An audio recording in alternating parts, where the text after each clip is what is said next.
welcome back to Once and Future Podcast, the podcast where we examine how the seeds of the past bear fruit in the present. I am Liene. And I am Heather. And we're going to talk about authored fairy tales today. What do we mean by that, Heather? Well, I think we mean like the kinds of fairy tales that actually get written and published, right? Because fairy tales have existed since Well, but also stories that aren't, because there's a lot of stories we're going to talk about that aren't actually like fairy tales in the real have like that or whatever, but they just right. get to hang out with fairy tales. Like people lump them with fairy tales, and not every story gets that treatment. So what makes them get that treatment?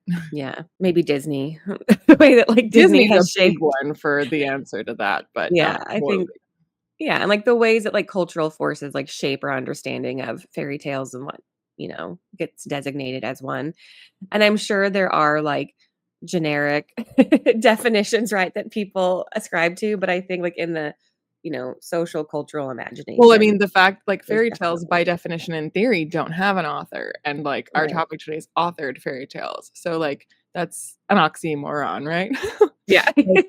You're not allowed to do that. But so for example, Off the Dome, which we'll absolutely talk about, Peter Pan, Alice in Wonderland, Wizard of Oz. Give me more. Go. So the ones that have been authored that are being lumped into fairy tales. Yes. Examples. Yeah, examples. I guess maybe Winnie the Pooh a little bit. That's yet a different kind of category, but sort of. Yeah. And I in my notes, I have once and future written down too. Because again, we have these elements of fairy tale and the ways that they get written. Look, I know what's the name of the podcast, Heather, but not everything is about once and future. Okay, but Sword in the Stone has become part of the Disney, canon. And I do feel like it does get lumped into the kind of Disney fairy tales that we think of because you have this young boy who finds out he's a king, right? And I feel like it's very similar to princess narratives, right? That are part of the authored fairy tale canon, thanks to Disney and things like that. Well, we don't actually have any examples of authored fairy tales that we have just listed that have a princess in them. They've all been children. Peter Pan, Alice in Wonderland, Wizard of Oz. Those aren't princesses. No, but when thinking about the Disney canon, you have the Sword in the Stone with the little boy, but then a lot of the Disney canon are princesses. But those are actual fairy tales. Right. So you get an F-. I feel like I'm still waking up and I was thrown into something. And I don't know where I am. Always be prepared. I feel like I'm failing a quiz that I forgot to study for. Is this actually a literal nightmare? Especially because we already did a practice run of this, Heather. This is our second time recording this. Come on. I think the first time that we recorded this, I had 2 glasses of wine before. This time it's 2 cups of coffee. Yeah. Turns out you function better on wine. Tell the doctors. Right? But I mean, so what again? So what when we talk about what we mean by that, or what our thesis with this is that these are stories that, again, Peter Pan is the one that first comes to my mind, partly because I love it so much, but partly because it gets this treatment. Alice in Wonderland and Peter Pan, I think those two the most. Where they just get to be fairy tales, and part of it is the Disney thing, obviously, but also The Jungle Book by Rudyard Kipling also. But it's also, and this is also might be an issue of public domain, and that's why it's happening, but it gets retold.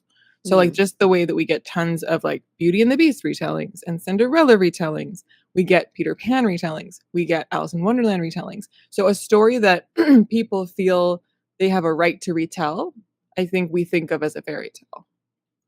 And so other works of fiction that might be for children or that might have princesses in them that have authors attributed to them, that people aren't oh, well, this is that generic thing of retelling that fairy tale.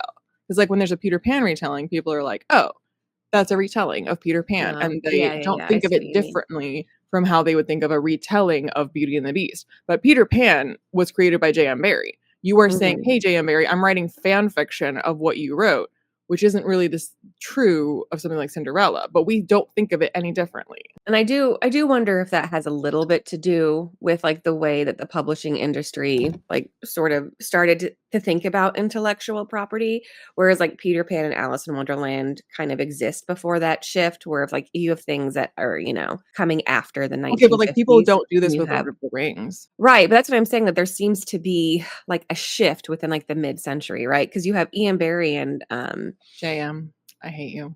J.M. Barrie, and then, like, the Fake guy that fan. wrote Alice in Wonderland or whatever. I mean, those are still kind of, like, and I don't think that I mean, I guess The Hobbit, he was writing, like, for children, but I wonder if there is that kind of element too, where it's, like, when the main audience is children, people, like, treat it with there's kind of, like, less they treat it with, like, less seriousness, I wonder, to, Yeah, like, but our I feel like detriment, right? Like, I'm but not saying that, like, we but should be doing adult that. novels that feel the right to retell something that was a children's story, Right. again, there's a lot of children's stories, but not all of them are treated that way, where it's like, "Oh, we just get to retell it because it's just like, oh, it's just like fairy tales and folklore is like, it's a story that belongs to the people, so the people can do with it what they will."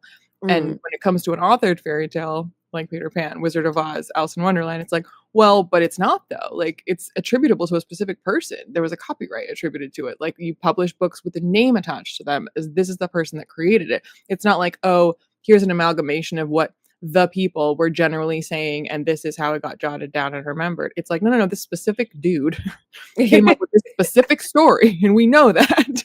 But so, like, why do you feel like you just get to change it and it's fine? But I do feel like there's, like, a lot of things from the 18th century that you could say that about, like, Pride and Prejudice gets, like, the same treatment, Well, and Dracula, and Shakespeare. Frankenstein, Shakespeare gets this treatment. and Shakespeare. So I think, like, a lot of that's what I'm kind of wondering, like, your, like, point about public domain. I do wonder if, like, capitalism has a little bit to do with it and just, like, our ideas about, like, who like, and, like, who owns ideas, right? Because when Disney got in the picture, it did, like, change our copyright laws.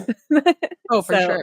Yeah. so I do wonder if there's, like, a little bit of that, but I do think it does say something about I guess what I'm interested in is, like, why we choose to retell these specific stories. Um, But not just why we retell them, but why we retell them without reference to an author. Because I think even when yeah, we retell Shakespeare, I don't think Shakespeare gets deleted from that conversation. You're right. retelling Shakespeare. Like, his name. Even though, like, he was retelling other people's stories, like, Yep. like, Well, it's very kinda like how the Disney version of things, like, they're retelling stuff, but it's like the Disney version is canon now. yeah, yeah. Um, That's how I feel like Shakespeare is because it's like none of his stories were necessarily, like, original, they were all, like, rewritings in their own like, of their with own. that, like, Like, again, like, Romeo and authorship Juliet was an there Italian but, like, story. authorship there is the thing that's being preserved because when you're Right. retelling it's not like, "Oh, Hamlet is that story that everyone forgets was written by Shakespeare because we just retell it." No, no, no, no, we're retelling Shakespeare. People Right. specifically say the name. People don't say, "Oh, I'm retelling J.M. Barrie, specifically Peter Pan." That's like, "No, Mhm. it's just Peter Pan, you know, that fairy tale creature." It's like, Yeah. "No, but, like, J.M. Barrie came up with that, though." Right. No, yeah, that's a good point. And I do feel like the same thing kind of happens, though, with, like, some of our other iconic characters, like Dracula and Frankenstein, they kinda get removed from their authors too. And Um there, it's not Disney so much that did it as, like, the original Universal monsters that kind of divorced them from their original context because, Mhm. much to my chagrin, one of my favorite classics of all time is Frankenstein, and it has so nothing to do with the collective conscious, like, in that sense, I'd wanna say Frankenstein is an authored fairy tale in the sense of, like, the collective idea that, like, I purchased Halloween glasses from Anthropology, and one of them has a little green guy with a little zipper neck on it, and I know that that's Frankenstein, but not because I read Mary Shelley's book, because I know the popular collective folklore Mhm. character of old zipper neck with a green face. That's the collective, like, the authored fairy tale we've got there. Yeah, well, when I make you do, an episode on John Milton's Paradise Lost, we will also talk about Frankenstein Yes, that does come up in Frankenstein. a lot, so and, like, the nature of creation. So I think it's interesting the kinds of stories that get divorced from their authors, and, like, the kinds of things that we hold on to from those stories. Or, I mean, so, like, Wizard of Oz, I could be wrong about on the exact timing of this, but I think Wizard of Oz and Narnia are sort of contemporaries in terms of when they were being written. Yeah, yes. I mean, that sounds like it could be true Well, I mean, just saying that they were, like, slightly newer because they were than, I think Peter Wizard of Pan Oz was or earlier, though, by, like, 20 years because C.S. Lewis was what, writing in the 40s and 50s? There was, I mean, heavily influenced by or the presence of World War II is in like, that's why the kids are going to the house in the countryside or whatever, is to escape the London Blitz. Right. So, and I think Wizard of Oz was, like, earlier, but I don't know how much that Well, matters in the the sense reason of, I brought like it up was yeah, because, like, Narnia does not get, like, divorced from C.S. Lewis, but Wizard of right. Oz, not a lot of people could tell you, myself I mean, like, if I had a multiple choice, I can tell you who the author of Wizard of Oz is, but it doesn't immediately come to it's Baum, right? Frank something Baum. Yeah, it's like I think you're proving your point where it's like, I couldn't. Oh, and another one, Pinocchio. Oh, yeah, yeah, yeah. Yo, yeah, I couldn't Yeah, even that's tell like you who the a person wrote that story, but right. we're like, "Oh, that's just that fairy tale, Pinocchio." Right, right. But I do wonder, like Narnia didn't get the same kind of immediate movie treatment. Like, we have the movie of Wizard of Oz, right?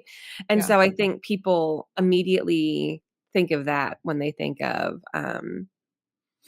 So are we saying the kinds of stories that become these, like, collective consciousness fairy tales, just the only thing that needs to happen is there needs to be a movie?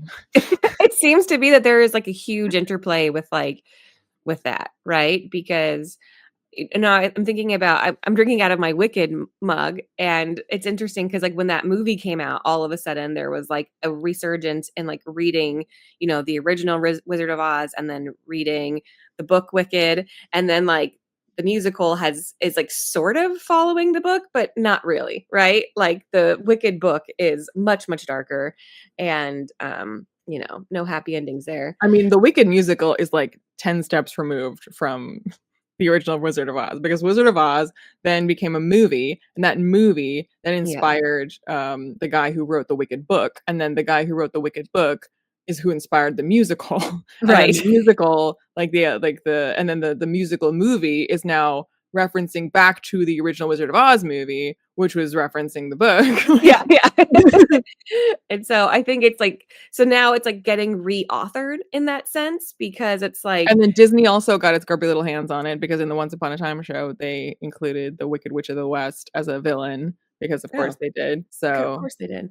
yeah. Yeah. So I think it's interesting the way that like when it became part of like the zeitgeist recently, it almost became reauthored. Like people were reminded that there was like an original book, which I don't think I mean, like I didn't know as a kid. That wasn't like part of the But correct me conversation. if I'm wrong, the thing that inspired, what's his Gregory Maguire, it's more so the film, isn't it? Or is it more so the book, Wizard of Oz? I mean, it feels like a little bit of both, but I mean, I haven't, like, Well, what listened to color any, are like, the interviews. slippers in his story is the essential question. That was a long time ago. But I thought that they were just red. Are they red? Because that means the movie inspired him, That not means the the book. movie, right? Because in the book, they're silver. Silver. Although now that I'm, like, saying that out loud, I am wondering if he did make it silver.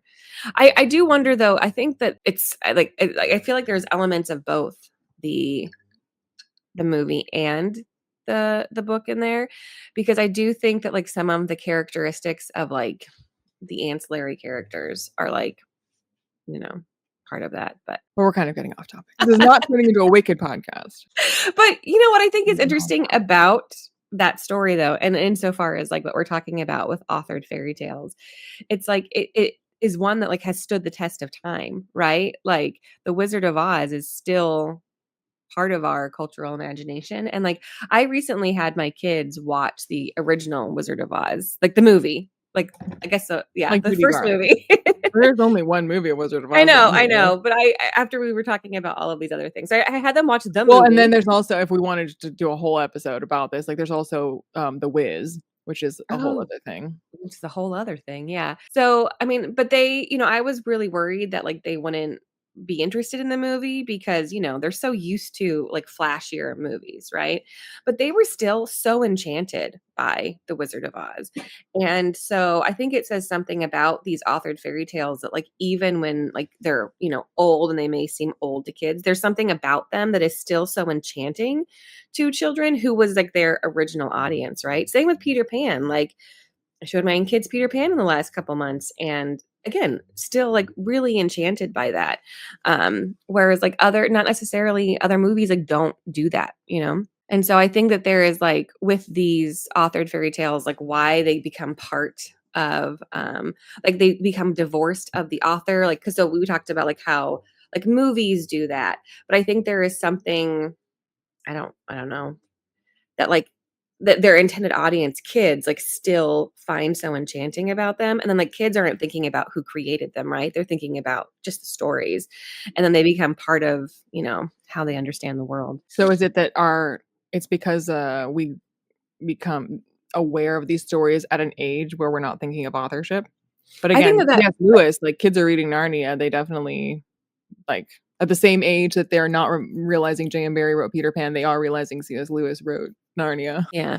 I mean, but it's like, again, like if they're encountering these through movies and not through like my kids have seen Wizard of Oz and Peter Pan, but they haven't like read those books, right? They haven't read Narnia Alice in yet. Wonderland. Or yeah, they haven't read I don't think they've seen that one yet. But yeah, I mean, I think that there is something about I do wonder if it goes back to movies being part of it, like for our generation, like, for like the last 50 years. But I do think there is something to like the kind But, of like, things that are enticed to to the that audience. point though, like, not to completely undermine you, Sword in the Stone, while it should fit this, it doesn't. Because people don't retell The Sword in the Stone in the same way that they retell Alice in Wonderland, Peter Pan, The Wizard of Oz, where it's just like, oh, this is the retelling of that, like that classic fairy tale. Because again, Sword in the Stone and King Arthur, as we've talked about before, is so specific to the context of England and King Arthur and like about the birth of a nation and in this specific story. And there, it's not even so much of a question of authorship as it doesn't get to be a fairy tale. Yeah. Like it Well, just doesn't and get to have that. I mean, it's interesting because again, too, you have, um, all of like the Arthurian stories that like don't really have authors, and then you I was have gonna like say, like, certain more so, King Arthur gets to be a fairy tale that gets retold in the sense of specifically the love triangle of Arthur, Guinevere, and Lancelot. That shows up all the time in the same way that a Beauty and the Beast kind of arc will show up all the time. That gets it. But the Sword and the Stone story that should keep company with like Peter Pan, Alice in Wonderland, etc. No, it doesn't happen. And so I think that is very interesting. And then that offers like an because we have this counterpoint of it's like, so it's not every movie that Disney got their hands on that has a child protagonist that becomes a fairy tale, because that's not actually true, because Sword in the Stone, that's not the case. Yeah, I do, there are like, hundreds of like, reimaginings of Arthur in the last like decade or so. There are some where I've like read them and I thought, you've only seen Sword in the Stone. You haven't actually read Well, I the mean, I read Arthur a lot of one. Peter Pan retellings, and I'm like, tell me you've only seen the Disney movie without telling me. Yeah. And so I think there is like a little bit of that, but I guess that's like not necessarily the same thing because, in the Arthur legend, like Excalibur is like part of it, but it's not the like, the only thing that really makes him king. Whereas like in the Sword and the Stone, like that is the point, right? That he pulls the sword from the stone. So It's it the like name takes of the this movie, one Heather.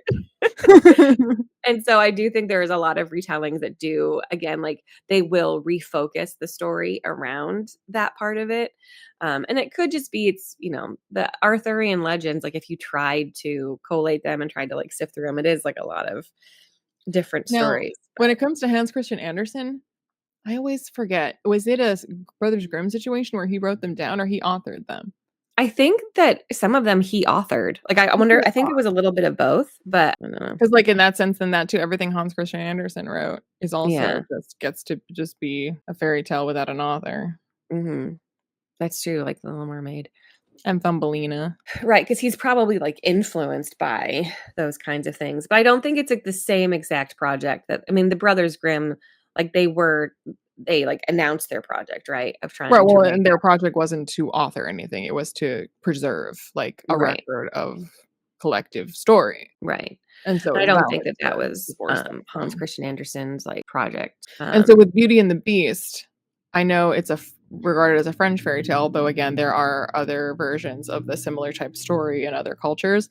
But we have like a person that we attribute the jotting down of the like official Beauty and the Beast, right? Like a French Yeah, like Brothers a Grimm friend type yeah. person. Like, you could, like, look it up, yeah. But again, that's not a question of authorship. There, like I'm saying, it's like a Brothers Grimm Yeah, type. yeah, yeah, yeah, they're, like, preserving it, yeah. And I think it's hard, again, like, before you have, publishing with a capital P industry, like, who's to say? Like, again, like with Shakespeare, like these were stories that were just like out, right? Like they were just out in the world that people would just like gather, right? And like stories retold. And I feel like, like it's, people who are, like, basically writing down their version of it and laying claim to it. It's like bottling tap water, yeah. where they're like, "It's this, like, public good that suddenly you've, like, bottled up and put your name on and sold it as your own." Yeah. This is mine now. I'm gonna make money off of it. Which is funny because when publishing, like, started becoming an industry in the, like, 18th century, like, people would when they, like, started, publishing, they would begin all of their stories with, "Oh, I heard this out in the wild, and now I am writing it down to, like, deliver it to you." Like, it was definitely part of even how, like, the industry even started. Like, I'm thinking, like, Orinoco, which is one of the first novels. It's like there's, like, a whole, beginning to it that's like, "Oh, I heard about this person and I wanted to write about," like, there's always this kind of Well, reality added Frankenstein has to a it where I'm similar like, framing I'm device, preserving the like, story. why Sorry, we go have ahead. the story of Frankenstein. Again, like, the Yeah. novel feels the need to tell you how we have this narrative. Yeah. Nowadays, like, books are just like, "Well, the narrator just knows, just the narrator's gonna tell you." It's like, Yeah. no, no, old books, you're like, "It's because we found a letter, it's because we have the diary, it's because whatever." Yeah. Yeah. You don't get epistolary novels anymore.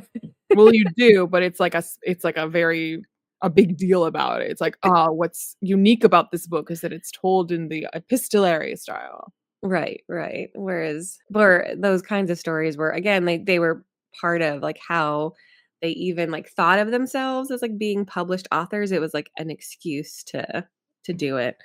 And so there's, like, this whole idea of truth. But what's interesting, like, between, like, those kinds of books versus fairy tales is that, like, those kinds of books are kind of trying to pretend like they're real, right? That there is a kind of justification to them. Whereas fairy tales, there's not real they don't have to do that, right? Because Once it's upon like, a time. yeah, there is that's exactly it. That's like their version of that. And again, I wonder if it's because because fairy tales weren't always for children, right? Like that's how we think about them now. But that's not how they started, right? They were just for everybody. Well, oftentimes they had some part of their purpose was to be cautionary or instructive to To children, but children. Yeah. But I guess, like, people, like, adults today still gather appreciate fairy around, tales. clan, as I retell the story of Beauty and the Beast once more. But, like, even if, like, their main audience was for children, it was still, like, more of a collective experience where it's like, today it does feel more like these things are for kids, right? I don't know if, again, the You know publishing industry is to blame for that. you know what's kind of fascinating to me is so Brothers Grimm, obviously, they're the Brothers Grimm. But in terms of which Brothers Grimm stories we are the most familiar with, mostly it's like whichever ones Disney decided to make a movie of. Mhm. But then what's really interesting to me is the ones that Disney did not make a movie of, but they get to be also like really well known. And Mhm. so they're not based on because Disney did it. So like Hansel and Gretel, everyone knows Mhm. Hansel and Gretel. There is no Disney movie of Hansel and Gretel. But And there's everyone knows that one. no, like, major movie either. Like, I can't think of a The only major movie I movie. can think of is one that's a retelling of Hansel and Gretel, and the only Right, reason they can do a retelling is because they assume you know what this is, and they're right, right. we do know what it is. Well, that is really interesting. And, like, why that story? We do love our orphaned children. I mean, the gingerbread house is iconic. Yeah, right. And so I do wonder, it's like the kinds of stories that get to stick around, they seem to have, like, an iconic piece to them, right? Like, either a place or a portal or, like, something that, like the gingerbread house, like, something that is wondrous that becomes, like, iconic to us. Peter Pan with, like, Neverland. And there's always that sense of, like, these kids on, like, the cusp of, like, figuring Well, out, like, what it means to transfer from, but I like, think childhood also to the adulthood. reason these ones get it and like Sword in the Stone does not is again, it's that they are universal and therefore divorced Mhm, from a specific context. mhm. Peter Pan it's very British, but it's not like it needs to specifically be taking place like in a Yeah. specific place and time with Mhm. specific people. Although what is interesting about authored fairy tales as opposed to non-authored fairy tales is that there are not names in actual fairy tales except Hansel and Gretel. But like Beauty and the Beast, like Cinderella, like for the most part, it's just like the prince and like Mhm. like we don't have like Peter, like the darling children, they have like first and last names, uh, even Peter Pan has a last name. You know what I mean? Like names themselves, like that's part of what makes them so universal is that they can just sort of be archetypes that the Mm. story is about instead of specific people. Whereas again, like King Arthur of Britain is super specific. This reminds me, like, when I was growing up, like, most of the princes, like, in the Disney canon, like, they do have names, like, you know, Beauty like, in But Disney made up those names. but Disney made up those names, but, like, for my entire childhood, I, like, didn't know that any of them had names. Like And, like like, like, the Beauty and princes' the Beast, names, like, like, she has a never name, but it's like her name is just like an identifier. Same with Cinderella. Like, Yeah. Cinderella has, like, a name sort of, but it's mostly a Mhm. designation of, like, her like, her status in the story and to, like, Yeah. remind you of it, and then it's, like, the stepmother, the stepsisters, the fairy godmother. They're just, like, the thing that they are, and Mhm. she's, like, the little Cinder girl. And then, like, Beauty and the Beast, her name is Beauty. Like, Yeah. that's her name. It's like, "Okay, cool." But I'm like, my entire childhood, I didn't know that, like, Prince Adam, like, that, was his name. Like, I didn't know until I was an adult. Oh, I was like, "Oh, he has a name?" And so I think when we think about, like, Peter Pan and Wizard of Oz and all of those kinds of authored stories that have become part and I'm sure there's, like, an academic somewhere that's like, "That's not the generic term. Nobody considers those fairy tales." But I do feel like there is but that we do difference. though. But we do, like, in our, like, cultural, like, Yeah. understanding of those things, right? Like, even if it's not, like, specifically generic, it's like they Like, if still, like, you found a have Peter Pan something. retelling, it would be on a shelf of things that are called fairy tale retellings. Right. Therefore, Peter Pan must be a fairy tale. Right. And I think that, like, because of Disney, we think there is a certain part of us that think of, like, just fairy tales as, like, princesses and stuff, but fairy tales encompass, like, much more than that, right? Especially because they were created first as, like, cautionary tales or just, like, stories that kind of helped kids understand, like, their culture or just, like, the folklore of the area. Um, I think I wonder what that says about then, like, when we have these authored ones, like The Wizard of Oz and Peter Pan and all of those things, like, what it's doing for our, like, understanding of, like, what was important, or like, what becomes, like, important to us, right? But there's just something about them also that again, like, I think I'm stuck on the way that we feel we have permission to just use these stories as we wish. And I Mhm. don't mean in a legal sense. I don't mean like, "Oh, we're legally allowed because it's in the public domain." I mean the way that, like, again, Peter Pan and Alice in Wonderland more than I think any of the others, like, those 2 specifically, people just go wild with, like, doing all kinds of books, TV shows, movies that either are very loyal like, there's a spectrum of, like, really loyal to, like, vaguely gesturing at this, like, this commonly known story, this, like, archetypal, this fairy tale that we all know, but they are not. Yeah. Like, that's just there are books that somebody wrote. So, like, when you like, the fact that, like, Hook exists as, like, a thing that's referencing Peter Pan, Right. but the way that it's just, like, it feels like it can just do that, and again, I don't mean legally speaking. And Alice in Wonderland, again, gets, like, there's so many, like, stories that are like, oh, I mean, hell, The Matrix references Alice in Wonderland as if it's just, like, folklore, you know? Yeah, yeah, and it's interesting because, like, in Alice in Wonderland, a lot of people, like, take the kind of fantasticness of that one and, like, a lot of, like, drug references to Alice in Wonderland, and it has kind of taken a lot of, adults have taken on that Alice in Wonderland, so it's interesting the way Oh, I feel too, like a like lot of retellings love to make it just like a drug trip or yeah. insane Yeah. asylum. It's like, wow, so original. Just like Sorry. it's Alice in Wonderland doing that is like right there with Peter Pan retellings where Peter Pan's the villain. And you're like, okay, so original. Really like breaking barriers here. Although The Lost Boy, which is a retelling of Peter Pan, is probably one of the best retellings I've Oh, ever yeah. read. But again, like, usually, like, a good Alice in Wonderland retelling or a good Peter Pan retelling is someone where, like, you can tell they've actually, like, read the Read material. it. They didn't just see the movie once as a kid and had a vague impression of it and were like, "I can do something like that." You're like, Yeah. "Oh, boy."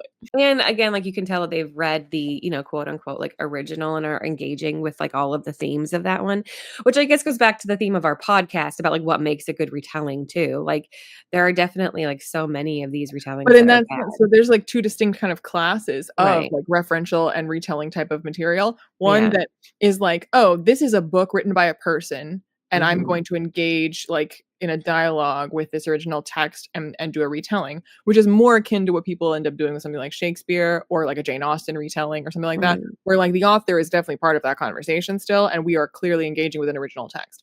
Versus retellings that are engaging with like a cultural collective idea, notion of eternal boy who flies, notion of girl who goes down rabbit hole. Like, but there's nothing whatsoever to do with like the specific text by a specific author that we're engaging with. Where again, like these stories, you get to have both. Like people just feel like they have the right to do both these things. Whereas other stories, like that doesn't happen. Where like we're just like, oh, we just get to do that. It's just like it belongs to all of us. I read there was like this one like Cinderella retelling, a Spindle Splintered, I think it was called, and it was definitely like Wouldn't that engaging be with Sleeping Beauty? Huh? Wouldn't that be Sleeping Beauty? Yes, that would be Sleeping Beauty, and that's what I meant. Like, and it was trying to do both, right? Like, it was being very self-referential to like our cultural understanding of like Sleeping Beauty, but it was almost like too much. Like, it was like trying to like be too clever and like trying to be too referential. And I feel like that takes it away from like it being a story within itself, right? Like, I No, also, but with Sleeping Beauty, there is no like original text to be like engaging right. with. Yeah, there's like just the cultural understanding of like a woman, you know, who falls asleep. That's what the But story's about. It's it's just a woman that falls asleep. That's well, fairy tale. I was gonna say, and then you know, the prince, like it, you know, and the one that, anyways, again, you have like the darker version of that from Grimm, and then you have like the Disney version of that, and like there are stories that are trying to like do this like interplay between like the two of those things. Is But Sleeping Beauty a Grimm's fairy tale? I don't think it is. is it I not? think it's a French fairy tale. Just like Beauty and the Beast. I I clearly could be needed to wrong do about more that. research for this But episode. I think, yeah, like Cinderella and Snow White were Grimm, but I don't think Sleeping Beauty I know Beauty and the Beast is French, but I think Sleeping Beauty is also French. But But again, there like this is is where it's like again, so like so many things that I feel like, oh, so this is what makes it a fairy tale, right? That they don't have names, that they're divorced from place or time, that they have something universal about them. But like Alice in Wonderland and Peter Pan, they have entire like there's world building occurring here. These aren't just like a generic place and time, yeah. like non-named character that could just be the archetype of a youth or the archetype of a fairy. There's like super specific lore to like the characters and to the worlds they inhabit, because Mhm. these are like full-on books that like have like a fairy tale is like 3 pages. Peter Pan is like a whole, It's well, like a whole play first, but narrative. like it's like a whole Yeah. thing. And Alice in Wonderland has like 2 books, because there's a sequel as well. And there's a lot of like specific lore and specific world building and Yeah. specific attributes and information. And Uh-huh. that is part of what does get remembered still. But then we also feel like, oh, but like Boy Who Flies. That's it. Like that's what Peter Pan gets boiled down to. And like Alice in Wonderland, Girl Through Rabbit Hole. Like, But I do feel like Peter Pan is just as much about Neverland. Like, yes, it's Boy Who Flies, but it's also the boy who never grows up, right? Like, that's also like the Neverland part of it too. but he doesn't need And to be in Neverland to never grow up in a lot of retellings. It's just Boy Who Flies, Eternal Youth. because I do think it's interesting that like both Peter Pan and Alice in Wonderland, Are portal fantasies. yeah. Because fairy tales, I don't think And are Wizard of ever Oz is portal fantasies. too, to some degree, right? Like, I mean, she Right. goes, Which I so think goes to like your point about like we need to have a justification for this story. So yeah, like original fairy tales or like ye olde fairy tales, it's just like once upon kingdom far away, prince far away, maiden far away, fell in love and fairy godmother and tra la la. Whereas with Peter Pan, no, we live in our real world, so we have to go to a place where there's yeah, magic. Alice in yeah, Wonderland, we live in the real world. We have to go to a place that has magic. Wizard of Oz. And maybe that's why these stories like yeah, resonate so much with the modern audience, is because the modern audience is like, yeah, well, Beauty and the Beast, Cinderella, can't relate because that's not our world. I need a yeah, portal fantasy where yeah, like can believe in this if like you're telling me a piece of this that's required is like this transition into a place where this is possible. I have to be yeah, taken there because people back in the day had much more of like a living side by side with a general superstitious feeling of mhm, magic. And we don't yeah, have that anymore. So we no, now have to go to a place where that yeah, is possible. yeah, like divorce it from our Narnia has reality it a little too. bit more. Harry Potter has it too. Like they all have to take you to a place. Yeah, because it's like all of like the old fairy tales, like they were kind of told in the sense of, like, in the past when magic did exist, there's, like, still a kind of even though it's a fairy tale and people know it's, like, not, It's necessarily, not quote, even that unquote, when magic did real. exist, like, they kind of don't even assume that you don't think magic exists currently. Right, yeah. Like, Well, they're I like, think it "Oh, has to yes, do like, this maiden ran into her fairy godmother," as one does, it's like, yeah, no explanation needed. Right, and, like, the way that, like, fairy tale gets, like, woven in with, like, folklore too, like, it's part of, like, the ways that it's, like, important stories about, like, their culture and things like that. Because every, culture has, like, their own kind of folklore, so it'd be interesting to know, like, when it, like, switched from folklore to fairy tale and, like, the etymology of that, because I have no idea, but so Well, I I mean, do. that is a specific distinction, I think, is a English language distinction. Yeah, it must be, Because I yeah. think, like, in other languages, the word for fairy tale and the word for, like, folk tale are the same. Mhm. So I think it's like it kind of moved from, these like fairy tale folklore tales to kind of modern understanding of the fairy tale where we have to like go one step further into a different world that's like not our own. I Yeah. guess like the scientific revolution and like the industrial revolution's probably to blame because that's the industrial We revolution no seems to be longer like a live in a hard world with divide. lore. Huh? We no longer live in a world with lore. Of lore, right? That's why so many fantasy books too, even in the secondary worlds that are entirely invented, they are not our world. They still so often have the trope of magic is leaving the world, or there used to be so much more magic Yeah. in the world back in the day of this other world, because we like can't relate to it unless it also not only do we have to be in a secondary world, but in the secondary world, they're like, oh no, back in the day is when the magic happened. Yeah. Like Star Wars, long time ago, galaxy far away. So I think it's really interesting the ones that, like, we have held on to and, like, have wanted to keep talking about is, like, the portal fantasies, and I wonder if it's just because portals are an easy way out of it or if there's something else, like, in these stories that are, like, still, But holding on again, to us. Narnia gets Yeah, C.S. Lewis. That's not something you could just be like, "Oh, well, this is a Narnia retelling." You're yeah. like, "Nope." I Doesn't do wonder happen. too, like, C.S. Lewis was, like, very much, like, aware of himself as an author and, like, wanted to become, like, known. It's So I did. also very biblical, which, like, fairy Yeah, tales and folklore tend to be divorced from place and time and faith. yeah. Like, they're that's part of the like, lack of specificity. They're not out of a particular world. I mean, they'll tell on themselves in terms of a worldview that they are perhaps promoting, but they're not like this nation, this faith, this people, this whatever. And I do think that, like, with, Alice in Wonderland and Peter Pan, like, even though there are, like, themes and motifs in it, it doesn't feel as much as, like, a hard, like, lesson delivered to kids, whereas, like, if you read the Narnia books, I mean, he is But then trying surely to that's more deliver. akin to old fairy tales, because fairy tales had pretty clear cautionary tales or advice on how to live your life. Cinderella is good and kind and, doesn't stick up for herself and she gets a prince. Like, that's your Yeah. life lesson. We love it. Um, but, like, I mean, like, Peter Pan, so for all my there's lots of lore and lots of world building, but it also pulls off the hat trick of the darling children are 3 darling children. Mhm, Like, they do have names, but in the sense of, like, Cinderella has a name and Beauty has a name. The darling mhm, children are darling children, and they can be mhm. stand-ins for kind of any children Any that children. are darling children. And Mhm. Peter Pan, he has a name, but, it doesn't feel like it's you know what I mean. Yeah, yeah. Well, and I think, there is something to remember too about these stories just being like fun, right? Like, when kids are playing and they're like reimagining these stories like in their bedroom, they get to become part of the story, right? Like, and in it, what I think is interesting is that when kids are playing, they're always going into the portal and they're staying, right? They're like staying in the portal. They don't care about like what the message So is coming But, like, back. we brought up Shakespeare before, and we said that if a story written by a human being was then made into a Disney film, well, then kids suddenly grew up and thought of this as a fairy tale instead of as, like, Mhm. a person wrote this. Lion King, Hamlet, this didn't happen. We don't just, like, think that's a story you can retell. No. Yeah. It just reminds me of, like, when I was a kid and we were playing, like, Little Mermaid. We, like, never like, we always played mermaids, right? Like, we never, like, became a human. And, like, if we played Peter Pan, it was like we stayed in Neverland. If it was like Right, if we because played are a human already, that's not a fantasy. Right, exactly.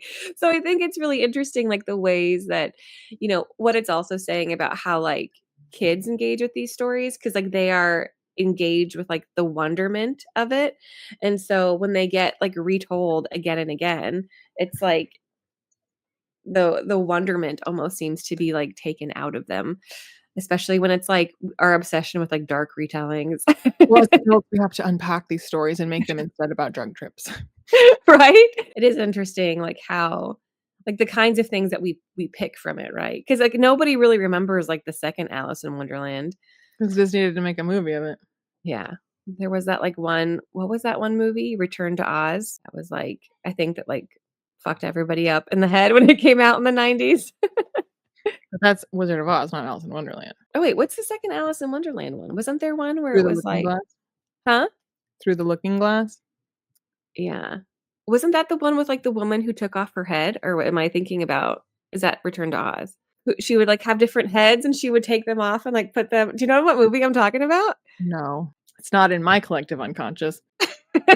Okay, I'm tripping. There was this one movie, and it had, like, the evil queen, and she would, like, take off her head and, like, put on different heads. Was Well, that there's Return no to evil Oz? queen in Wizard of Oz, so Huh? there's no evil queen in Wizard of I Oz. know, but there is, like oh my god. With, like, the little clock tin man? Okay. Someone out there knows what I'm talking about. I'm sure. But it's like it, like, starts off and she's in, like, like, it was either Oh, Alice Rumpelstiltskin is another one we know that Disney didn't touch, Oh, yeah. and it has a name. Hansel and Gretel have names. Rumpelstiltskin has a So name. it has a name. Sorry, I'm stuck on this, like, random movie. I can't. She, like, starts off and, like, she It's was, like, talking about, it's like, not her going to occur to me if I don't know about it. But like you said, like, you mentioned Thumbelina, I think that's one too. I mean, there was, like, a cartoon about it, but Disney didn't touch it, but I guess there No, but was a there's, like, a popular there's no, like, popular popular cartoon movie of movie about Rumpelstiltskin or Hansel and Gretel yeah, that I'm aware yeah. of. No.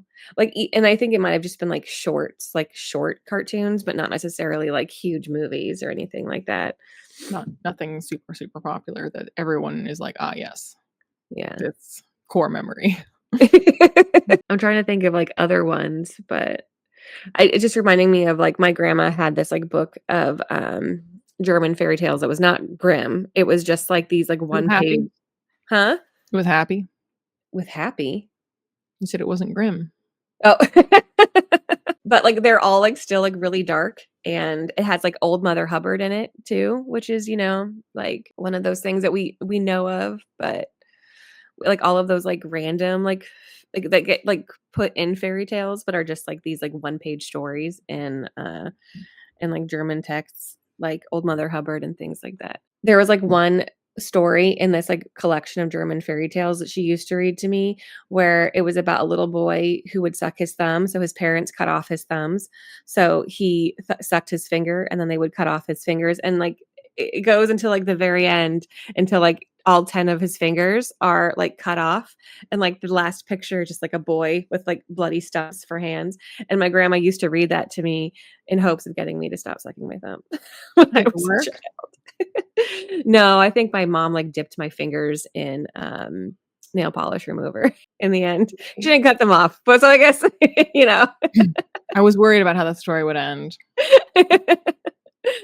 But, like, there's, like, a collection of these, and they're so messed up, so I think it's interesting, like Well, that's the thing too, like, which we've talked about in other contexts about how, like, super sanitized stories are for the Mhm, parents, not for the kids, because mhm, kids really like dark right, stuff. yeah. Well, I used to love that story, yeah, I mean, when I was a kid, we used to laugh Yeah. about it, and, like, in the Like, Old the Mother grimness of Hubbard Grimm's Fairy Tales is not an accident. yeah, and, like, in Old Mother Hubbard, she, like, starves to death, like, that's, like, how that story ends, like, she just starves to death, like and And so, some of like, I these mean, J.M. Barrie wasn't wrong that a fairyland for kids that kids would come up with and want to go to is filled with lots of death and danger. Right, right, and, like, Peter Pan is a little bit, like, selfish because, like, kids are, right? Oh, he's Like, a I lot think selfish. and so I think what's good about these fairy tales is that like they really do like capture like that kind of kid essence, right? Um, Whereas like when we sanitize them into Disney or sanitize them into, I mean, that's one thing retelling. Disney got right. Peter Pan's a jerk in Yeah. the Disney Yeah. they got it right. But like in the same way that like most kids are because they haven't like developed as much empathy yet, their brains are still mush. They're still trying to like process the world around them. And so I think they really do capture the way that like children's brains are mush and like you can find wonderment in all of these things and how these things like still feel so possible in a way that, kind But I of was dies trying to down when you're a draw kid. a connection between the darkness of original fairy tales and the darkness of the stories that are newer but stood the test of time. That Alice in Wonderland is really dark, and Peter Pan Yeah. is really dark, and, like, that's so are the Grimm's fairy tales, like, the kids latch on to stories that have an undercurrent of darkness. Yeah. Yeah, and, like, Narnia, maybe that's I mean, it doesn't I mean, I guess, it's like have the backdrop is World War II, and there is, like, a war when they go, that they have to, like, fight in, but it doesn't really seem, like, as dark, and, like, the repercussions of those things don't feel as dark as Alice in Well, that's Wonderland. the real world, like, I mean, in Peter Pan Yeah, and Alice, like, the real world isn't the source of darkness. right. Well, no, but, like, there's a war in Narnia, right? Like, that's what they're doing. They have to, like, go and help Aslan I thought you meant World War II, and I was like, fight a war. It's like, no, there's a war at the end, you know. Susan and Lucy don't get to do anything, but "Well, they, they're girls." they're girls, they can't. Whereas I think, like, with Alice in Wonderland, she's a girl, but she still, like, does stuff, you know? Like, She's the protagonist, so it'd be pretty she's the boring. protagonist at least. But I think again, like, even though, like, Narnia does have that kind of portal fantasy and there's, like, a sense of wonder, it's not as, like, whimsical as, like, Alice in Wonderland and Peter Pan. Because you read Alice in Well, because Wonderland. Alice in Wonderland and Peter Pan are, like, a little bit bonkers, like, they're Yeah, not a morality tale. They're like, right. here is a wonderland that's invented, like, from the mind of a child, basically, where, like, Alice in Wonderland, nothing makes sense. Up is down, Mhm, down is up. mhm. In Peter Pan, it's like, this is the place that, like, canonically is basically just, like, the collective unconscious of children everywhere has, like, Right. resulted in a place called Neverland. Yeah, yeah. Yeah, and I wonder if that's why people feel like they can then, like, take it and do whatever they want with it, because it's not like a hard line moral tale, right? Like, Well, there's but so then it's much you also can that, like, there do. are dark depths to plumb if you so Yeah, choose, and so, like, if you wanna tease that out of it, by all means, like, yeah. oftentimes really bad results, but that's not because there isn't anything there, like Yeah, but and not just dark depths, but just, like, fun and creative and, like, whimsy, like, there is, like, whimsy to it as well that I think. if you take the implications of those stories, like, Neverland is a place that's again, it's filled with, like, death and danger, where, like, Mhm. you go there for the explicit fun purpose of, like, fighting to the death with pirates and aborigines. Like, um, the mermaids there are, like, deadly, and, like, if you're constantly fighting pirates and, like, are you killing them? And if you're killing them, like, where do new pirates come from? And you are children that are killing people, and you're like, if you wanted, like, actually, examine that and not treat it as just, like, a fairy story, like, yeah, it gets real dark real fast. So, Mhm. like and same with Alice in Wonderland. There's a lot of, like, if you wanted to kind of, like, unpack the implications of the stuff that's going on in Wonderland, like, it gets real dark real fast. And, like, then those portals end with, like, the safety of like, the real world ends up becoming, like, safer because the portals, they get to have adventures and it was dangerous, but they get to come back somewhere safe, that treats them as, like, children again. They don't have to, like, make any hard decisions anymore. Which I guess, like, you can say that, like, a lot of children's stories now, they do have like, I mean, that's kinda like the premise, right? Where they have to, like, make really hard decisions and there's no, like, safety coming back to it, right? Like in I'm just like thinking about like all of like this a series of unfortunate events or the It's Spiderwick called a series of Chronicles. unfortunate events. It contains what's written on the tin. Like there's like whimsy and all those kinds of things, but there's no like safety like in a lot of like In that children's series, yeah, for sure not. yeah. So I'm just thinking about like popular um kids' books today. I mean, Percy Jackson is very popular, and it's not like a series of unfortunate events. I mean, it is though. Like if you like those books are very stressful. Like Percy is like constantly under attack and having to like watching this show that they've done, it like really hit me like how young the protagonists are in those books. They're like 11 years old and they're having to like fight monsters. And like Percy is like there's no safety. Just like after like every day he's like facing death. That's why kids love them because they're so exciting. The Percy Jackson novels are like really exciting. And I feel like so many kids have had like that, Greek mythology phase. And so it was kind of fun to read them in Percy Jackson. And I do feel like Greek stories kind of have that kind of folkloric mythology. They have that kind of not necessarily fairy tales, but they do kind of like take on. Well, they're myths. They still have that kind of vibe about them where they're like fun to explore and like remake and redo and kind of do whatever you want with them. I mean, we could do a whole episode on like Hades and Persephone. No, thank you. I don't like Greek myths. You don't like Greek myths at all? Nope. Funny that like your favorite musical is Hadestown. Yup. I mean, this is the same thing with Norse mythology. I don't like Norse mythology. I like reading about the people that believed in those things. I like stories that will like utilize pieces of them as like an interesting flavor to add, but the stories themselves, I do not care. Yeah, I forgot that like you don't really like the Percy. You've never really read them, or like you've only read the first one of the Percy Jackson. I read the first Magnus Chase, which is not Percy Jackson, but yeah. No, but I was told, since I like Vikings and stuff, that I should read the Norse one. Dislike. But I do see why like I mean they are for kids, right? And I do understand like why like they like him so much and like the ways that and I mean Wizard of Oz feels like again, kids like the darkness of Wizard of Oz. Mm-hmm. Yeah. They kill a witch. Well, according to the musical, she doesn't die. So spoilers. Spoiler for the second movie, I guess. I don't know. And the musical and the book Wicked by well, no, the book Wicked ends completely differently than the musical. Like the musical. Spoilers again for Wicked because now you know the book is going to be different. Like speaking of things that get dark, I mean, like you'd think that the Wizard of Oz already had darkness, and then boy, does Wicked get like that. Also, kind of lends to my point about how Wizard of Oz is an authored fairy tale because of just like what Gregory Maguire. The books he wrote are Confessions of an Ugly Stepsister, which is Cinderella, Mirror Mirror. Is it called Mirror Mirror? I think it's called Mirror Mirror. I think so. Like that. I don't know. But it's I only read Wicked and was like, this is too weird for me. And then Wicked, which is like it's shelved and aesthetically the covers are the same as these other two. But Wizard of Oz is not like Cinderella and Snow White. It's a book by a person, and we know. But it's like, it's a retelling just like Confessions of an Ugly Stepsister and Mirror Mirror. Like, right? It's a retelling of a fairy story. It's like, but it's not though. Yeah, these are not the same. Well, and then I mean, I guess to a greater or lesser degree, the Nutcracker. Oh yeah, is that a book? Yeah. Oh, I didn't even know. See? Oh, another one would be like A Christmas Carol. Like but everyone do not forget that that's Dickens. That's true, I guess. It just gets like readapted, but it doesn't get retold. It gets like, but I do feel like the idea. I feel like it. Oh yeah, I guess like not in the same way. I feel like there's like 1,000 movies that have like the same premise of like the ghost, right?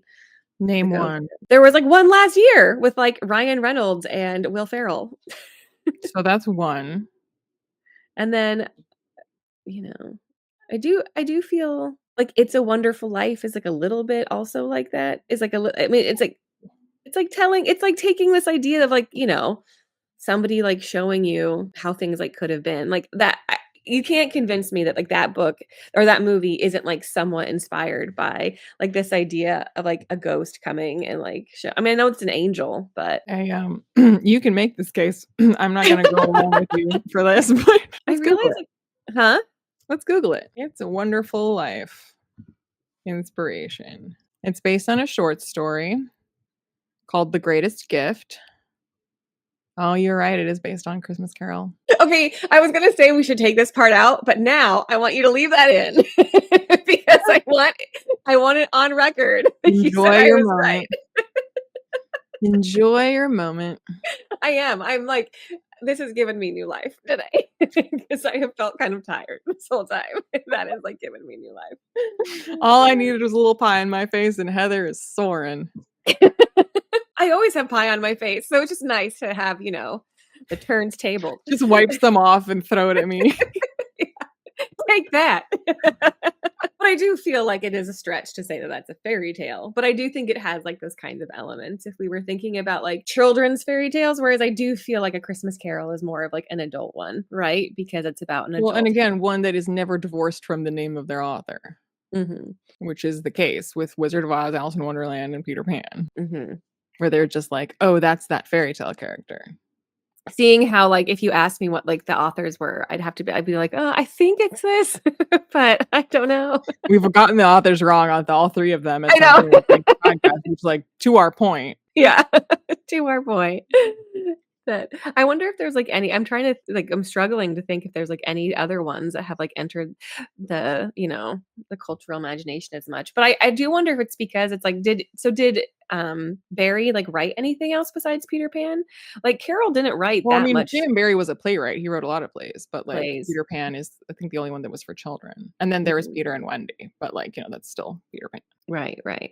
So I think it's interesting that these authors, like, did write other things, but, it's like this one story that has, like, entered into our, cultural imagination, probably because of, like, all the things that we mentioned. I mean, you're talking about, like, they all have, like, similar themes too, where they're, like, going over, it's like a metaphor for, like, Well, a childhood growing up. young protagonist or protagonists get taken to a secondary portal fantasy Mhm, world where lessons are learned and danger is had, and then they return.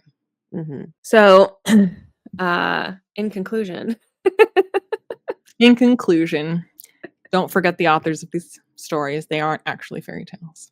Is that really what we're ending with? In conclusion, go read Peter Pan. I mean, we do need to do, like, a whole episode on Peter Pan specifically because We can it just, like, is. do 10 episodes on Peter Pan, let's Yeah, go. yeah, because, I mean, I read Peter Pan for the first time this year, Oh, yeah? What and prompted that? Huh? What prompted Oh. that? I don't know, somebody, like, thought that I should read it. Was it Um because you had said you hated Peter Pan and you were just wrong? Well, I did find You take your pie back. I struggled to enjoy the movie. Let's just say that. I struggled to enjoy the movie, but reading the book, I mean, the book is beautiful, and especially I think that you can enjoy it obviously at any age. Um, but I think, like, reading it as a parent too, like, it does have, like, some beautiful lines about childhood and about parenthood and, like, what it's like, raising children, but also just for about being a child in and of itself. And it has, like, really beautiful things to say about, like, growing up. So it is worth, like, reading the original for that one. Oh, yeah. And it will make Which you is cry. so it did make me cry, and I would love to do an episode on that, especially because there's, we've talked about, there are 1,000 retellings of that one, and a lot of them are bad.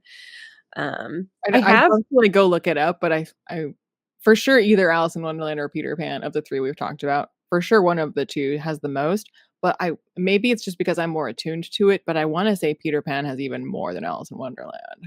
I would think so too. Like, I can't think of, a lot of modern retellings of it. But I also think, like, I've read the original Alice in Wonder or, like, I've read Alice, not the original. I've read Alice in Wonderland, and it's, like, full of whimsy, and it's, like, really weird, but it doesn't have, like, the same beauty as, like, Peter Pan does. Like, it's not like, it is just whimsy. I feel like there is a kind of a cynical, note to Alice in Wonderland that Yeah. Peter Pan is entirely without. Yeah. Alice doesn't ever really encounter kindness at all. Like, it is just, like, everyone is just kind of mean. Yeah. It's not a nice world. Like, if you were gonna be transported to one of these like, fantasy places, they all have very, very massive downsides, but I think Neverland seems like the best option. Well, I think, like, Neverland still has, like, the adventure part of it, right? That, like, Well, I it's think. not even it's just that, like, the dangers are framed as adventure rather Right, than just right. danger. Right. And Alice in Wonderland, they're not, like, framed as dangerous, but it's like it's just not pleasant. Like, none of it seems or, like, everything appears pleasant at first, like giant flowers or whatever, and then, like, the flowers, like, turn on her and are mean. It's like And she the just way goes around eating and drinking everything she finds. yeah. It's like you go there and there's, like, whimsy, but then, like, the whimsy turns on you, like, very quickly, and you're like, "Oh, I don't enjoy this at all." It's like Beware. an anxiety trip. I mean, in that sense, Alice in Wonderland has something in common with Hansel and Gretel. Like, it Yeah, just took the gingerbread house and it made it an entire world. yeah. Oh, yeah, that's a really good point. Yeah, I haven't thought of it that way. But yeah, that's kind of what it feels like. And so it's interesting that when like we retell Alice, it's like we're trying to inject a little bit of whimsy in it's either like they inject more whimsy into it and make it a little bit safer or they like tease out the darkness of it. But again, I can't really think of that many. I don't think I've ever really read a modern retelling. I mean, I know they exist, but I don't think I've read one. I feel like the consensus is usually that they're bad. Right. There was like a trilogy recently. I think there's like 2 trilogies I can think of, but, like YA trilogies from like the early 2000s that did it, but I just like wasn't interested because yeah. 'Cause they're probably gonna be bad. But yeah. And then Wizard of Oz. Have you read a Wizard of Oz retelling ever? Have I read a retelling? No, but I've seen retelling. So like Tin Man is a retelling, and obviously the elements of Once Upon a Time are a retelling. Mhm. Wicked is a retelling. The Oh my Wiz, gosh. parts of is a retelling. I just did that when we just, like, talked about, like, Wicked as a retelling. Oh, my brain. See, my brain is just You're drinking out of a Wicked mug. How are you to remember? Have your pie back. oh my god. I swear, I feel like I'm not, like, firing on all cylinders today. Well, I think we've made our point. Yeah. So I guess time will tell if another story gets to be written, authored, and then enter collective in a little bit, and like all the usual caveats apply of like we disavow, we despise J.K. Rowling, but the way that we have adopted Hogwarts houses and Harry Mhm. Potter, the Wizard Boy, it is starting to approach the level of something like Peter Pan or Alice in Wonderland, where like it is divorced from the context of the specific novels, the way that those characters kind of like live rent free. And I think if it wasn't for modern day copyright law, you'd see a lot more of like free reign Mhm. to retell. Like, Lord knows there's actually basically published fan fiction and lots of, obviously actual fan fiction. Well, Harry Potter, like I mean, I know fan fiction existed before Harry Potter, but, like, fanfiction.net, like, those kinds of things, like, were invented for Harry Potter fan fiction, and Yeah. I think, like, people are But trying isn't to there a divorce it. Hermione fan fiction that's being published soon or has been There's, published? like, 2. There's, like, 2 or 3 that Just go on. Carry On by Rainbow Rowell. Yeah. So, I mean, there is, like, published of it, but, I think people are trying to divorce it from her because, like, she is such an awful person, and I think it But I is mean, they were kind of divorcing it from her before that, just before because that. of the way that like it's so ubiquitous. Again, like the way that if you say, "Oh, which Hogwarts house are you in?" It's like we need like the Myers Briggs, whatever it is. Like it's obviously like flawed and not true and shouldn't be Yeah. referenced. But Yeah. like we just replaced that kind of like flawed categorization of people with one that felt more relevant to us that also everyone equally knows what you're talking about. Like people who've never read or seen Harry Potter, if you're like, which Hogwarts house are you in? They'll know what you're talking about. And I think it has something similar too in the sense that, like, if you read, like, the Harry Potter books, like, the story of Harry is, like, not as compelling as just, like, existing in that world. I Whereas wouldn't I also mean Harry Potter follows in the footsteps of Peter Pan, Alice in Wonderland, and Dorothy, whatever her last name is. Um, she has a last name. Well, Probably. anyway, Kansas. where like it's basically a portal. Like, yes, it Yeah. exists in our world alongside our world, but it is It in is a portal its fantasy, yeah. I mean, it technically isn't, but like it functionally, like the way that it transports us to a magical world keeps company with a portal fantasy. Right. And I think, like, the reason why it has, like, so hooked on to our imaginations is because it's, like, a fun world to go and visit. Like, again, it becomes But again, less it about gives the us that critical necessary, our world is not magical. I have to be taken to a too. magical Yeah. world. Yeah. which is then just, like, helped along with all of the, like, the corporatization of, like, Hogwarts, I guess, like, we can go and, like, buy all of those things.